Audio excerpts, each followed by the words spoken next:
कई लोगों की ये परेशानी होती है कि ठंड आते ही बहुत डैंड्रफ हो जाती है। तो कुछ 2-3 चीजों को समझने के लिए पहले ये समझना होगा कि एक्चुअली ठंड में होता क्या है।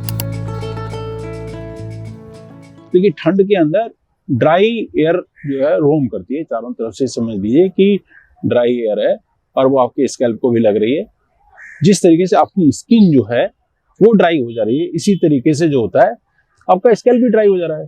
तो डैंड्रफ वाली चीज को कैसे हम इसमें आपको कोरिलेट करेंगे, इस चीज को समझ लेते हैं। डैंड्रफ को यूजुअली 2 चीजों में डिवाइड किया गया है। एक व्हाइट टाइप की डैंड्रफ, दूसरी येलोइश डैंड्रफ। यानी कि एक वो डैंड्रफ जो व्हाइटिश होती है और उसके अंदर छोटे छोटे फ्लेक्स होते हैं, और दूसरी डैंड्रफ जो कि येलोइश होती है, जो कि फंगस की वजह से होती है।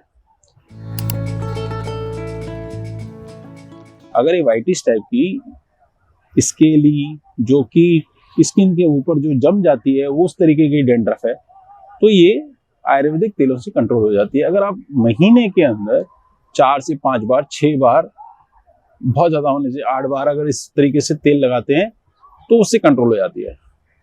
हाँ, ये ही जो ऑयल होते हैं ये येलोइश यानी फंगल डैंड्रफ के लिए, लेकिन माने उसका न्यूट्रिशन की तरह काम करते हैं और वहां पे नेगेटिव तरीके से काम करते हैं। तो वहां पे क्या चाहिए, वहां पे एंटी डैंड्रफ शैम्पू चाहिए। तो ये डैंड्रफ हो कैसे गई? देखिए, ये डैंड्रफ होने का कारण सबसे बड़ा ये है कि जब आपकी स्किन ड्राई हो रही है और आपकी स्वेटिंग कम हो रही है, एनवायरनमेंट के अंदर ह्यूमिडिटी कम हो रही है, तो ये सब चीजें, और ये पुअर एक्यूआई यानी कि चारों तरफ से आपसे देखिए पॉल्यूशन है, वहां पे क्या ग्रीस, डर्ट और टॉक्सिन आपकी स्कैल्प पे सब समय जमा हो रहे हैं। ये सारी चीजें जब जमा हो रही हैं, सीबम के साथ जमा हो रही हैं, तो एक लेयर बना दे रही है, गंदी लेयर। कई बार आप सिर्फ उसको डैंड्रफ की तरह से ही माने समझने लग जाते हैं, होता एक्चुअली वो गंदगी है। एक नेगेटिव पॉइंट भी है कि हम सर्दियों के अंदर ये जो होता है हेयर वॉश करना भी कम कर देते हैं। आपको रेगुलर हेयर वॉश करना चाहिए, लूक वार्म वाटर से ही हेयर वॉश करना चाहिए, प्लस वाटर इनटेक आपका अच्छा होना चाहिए।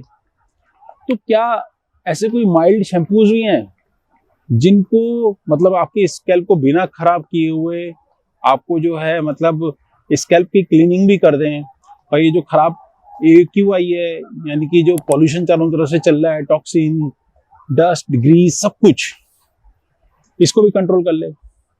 हाँ, इसके लिए माइल्ड शैम्पू जरूर हैं। पीएच बैलेंस शैम्पू मिल जाते हैं जिनके अंदर बायोटीन भी रहता है, जो कि आपकी हेयर शेफ्ट को जो है मजबूती देता है। बायोटीन जरूरी होता है हेयर शेफ्ट की जो माने केराटिन होती है उसको फॉर्म करने के लिए। जैसे सेज लीव्स हैं, मतलब उसका फायदा क्या होता है सेज लीव्स का, वो एंटीऑक्सीडेंट की तरह काम करती है, एंटी इन्फ्लेमेटरी की तरह काम करती है, माइल्ड एंटी फंगल भी है वो। तो ये सारी चीजें हैं। और अगर सोचिए आपके शैम्पू के अंदर विटामिन ई एसिटेट है, तो विटामिन ई आपको मिल जा रहा है जो कि एक स्ट्रॉन्ग एंटीऑक्सीडेंट भी है।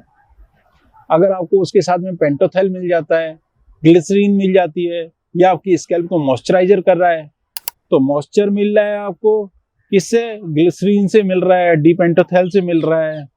शेफ्ट की मजबूती आपको किससे मिल रही है? बायोटीन से मिल रही है। स्कैल्प को साफ कौन कर रहा है और वहां पे एंटीऑक्सीडेंट, एंटी इन्फ्लेमेटरी का पार्ट कौन कर रहा है? वो कर रहा है आपका सेज लीफ। तो ओवरऑल शैम्पू आप ऐसा चूज करिए जिसमें कि ये सारी चीजें मिलती हों। तो मैं तो आपको यही बोलूंगा जिसका पीएच बैलेंस हो और ये सारी चीजें जो मैंने इंग्रेडिएंट बताए वो सारे हों।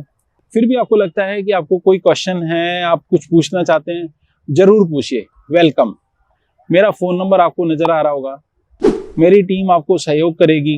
हो सकता है कि आंसर देने में थोड़ी देरी हो, लेकिन आंसर देने की जरूर कोशिश की जाएगी। आपका दिन शुभ हो। नमस्कार।